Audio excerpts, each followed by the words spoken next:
In today's video, I'm going to teach you how to add headings in Notion. If you're building documents, notes, or project plans, headings are the quickest way to give your page a clear structure so it's easy to scan and maintain. Start by opening your browser and going to notion.com. On the homepage, click Login. Once you're in, proceed to the workspace you want to work on. This could be your personal space or a team workspace. Either way, the process is the same. Next, navigate to the page where you want to add headings. You can use an existing page or a new one. Headings work anywhere in Notion. Now, place your cursor where you want the heading to appear and type a /.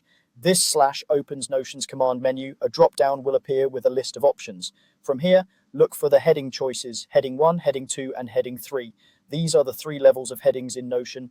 Choose the heading level you want. As a quick guide, heading 1 is the largest and best for the main title or primary sections. Heading 2 is a bit smaller and great for subsections. Heading 3 is the smallest heading and works well for details within a subsection. Pick the one that fits the importance of the text you're adding, and Notion will format that block as a heading. After selecting the heading, simply type what you need to. This could be a section title like Overview, Tasks, or Meeting Notes, whatever makes your page easier to navigate. Keeping titles concise and descriptive will make your content easier to find later. If you want to add more headings, just type the / again to open the menu, choose your heading level, and type your content again.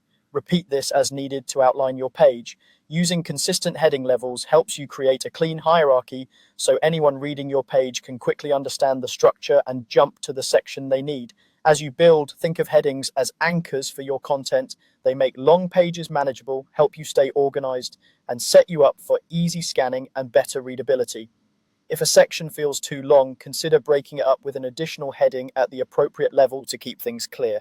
That's all it takes to add headings in Notion. Open your page, use the / to bring up the menu, choose heading 1, 2, or 3, and type your text. Thanks for watching. Don't forget to like and subscribe.